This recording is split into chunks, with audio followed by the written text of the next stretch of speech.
The key to finding good furniture in the thrift stores here in Wisconsin is to visit them often. Today I found this mid-century Lane Hope chest. $99 seemed pricey to me considering the damage that was likely caused while moving this in the store. So I decided to pass on it, but 5 days later this Hope chest was still sitting in the thrift store. Seeing this chest again brought back wonderful memories of a place that I visited not that long ago. This time I purchased it for $75 and brought it home.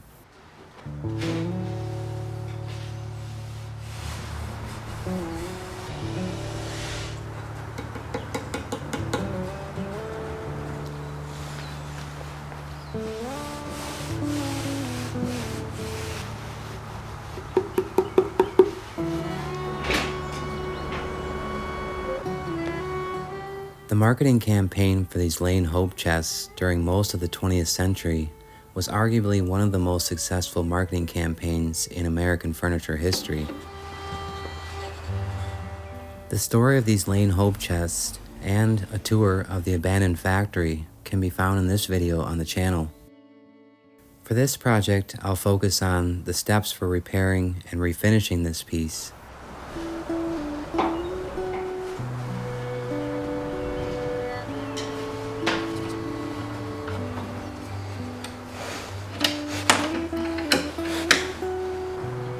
You're watching this and I don't know if you're a reseller, a collector, or you just simply enjoy watching a transformation.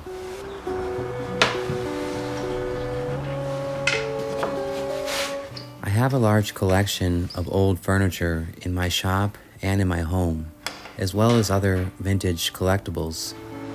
But refinishing furniture is also part of my small business. So I must repair and refinish some furniture to sell for a profit. Thankfully, having a sponsor for this video will enable me to keep this Hope chest and enjoy it in my own home. I've sold several of these Lane Hope chests over the years, and the market value in this area is around $200 to $300 once refinished or in original condition.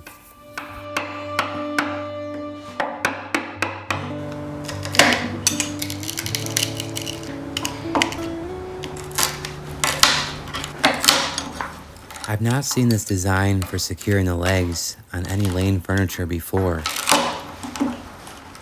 Although I often like to keep things as original as possible, re-gluing these legs simply won't hold up for the next 50 to 75 years.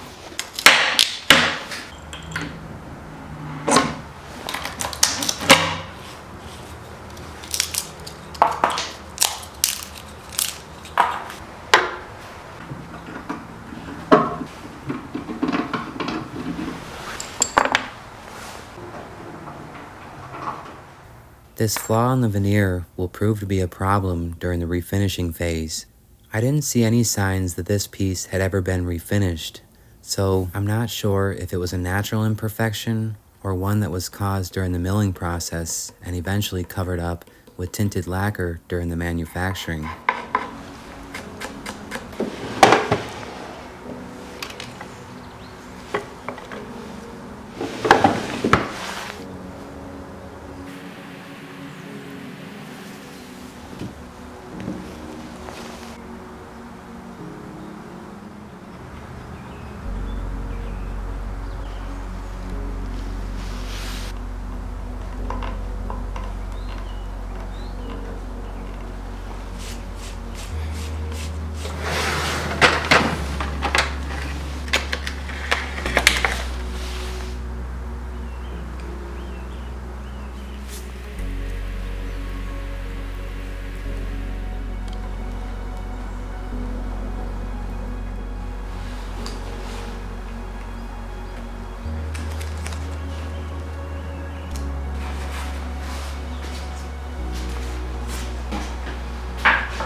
This is now the third year that Birch has been sponsoring my small furniture channel. This Birch Luxe mattress that they sent me is a premium upgrade to their original, well-loved natural birch mattress. I've had a chance to use this mattress during the hottest months of the summer, and surprisingly, with its organic materials, this mattress has kept me nice and cool while I sleep. So far, it's been a mild winter here in Wisconsin, but we have had a few snowstorms and some sub-zero temperatures. I've also consistently been able to rely on this mattress to keep me nice and warm while I sleep. To be certain that Birch is the right fit for you, Birch offers a 100-night sleep trial and a 25-year warranty.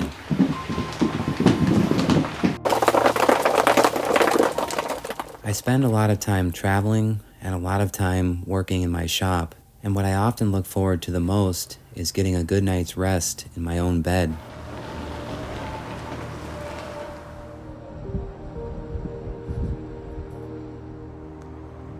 The Birch Luxe mattress is comprised of 8 different layers of organic cashmere, organic wool, organic cotton, and 100% natural latex. I love my Birch Luxe mattress, and I can honestly say this is the best mattress that I have ever owned. One of the best parts is that Birch delivers your mattress right to your door, free within the US. They also offer in-home setup and removal to make your buying experience as convenient as possible. Once again, I love my Birch mattress and I think you would too, so if you're looking for a new bed, check out Birch Living. Their President's Day sale is running now and it's the perfect time to upgrade your sleep with 25% off a Birch mattress, plus 2 free EcoRest pillows. So visit birchliving.com/MadCity to find out more about this limited time offer.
The bottom of this cedar chest is covered with thin strips of veneer. The veneer is warped and split beyond repair in several areas. This is likely caused by the changes in temperature and exposure to moisture over the years. This is the perfect place for bugs to hide and may continue to be a problem potentially for moisture and eventually mold. This is going in my own home, and I would say it's beyond repair, so I'll remove it with a scraper and a heat gun. The heat will help loosen the adhesive that was used to secure these panels. I'll do my best to preserve the panel with the furniture stamping since that's part of its story. If done right, this step is oddly satisfying.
Herein lies the problem when using a gel stain or a traditional penetrating stain when refinishing furniture like this. Using stains may in fact highlight some of the imperfections in the walnut veneer as seen here. Using factory finishes like vinyl sealer and toner lacquer will mask some of the imperfections, but will also hide some of the natural beauty in the wood grain. I do often use these professional grade products, however, these were on back order and did not arrive until this project was finished. I see this hope chest in my living room every day, and not once has this imperfection bothered me. But I certainly understand that it would bother some people, and that's okay. I'll finish up with a few small details, then cover this piece with several coats of a clear, matte lacquer. Take a close look and you'll see that this piece still has many imperfections.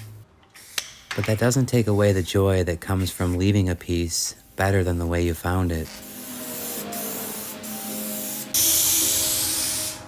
I was recently in Washington, D.C., and there I found the most complete 1940s Lane Hope chest that I have ever seen, and I'll share that with you at the end of this video. It's good to see you again, and I'll be back in just a few days.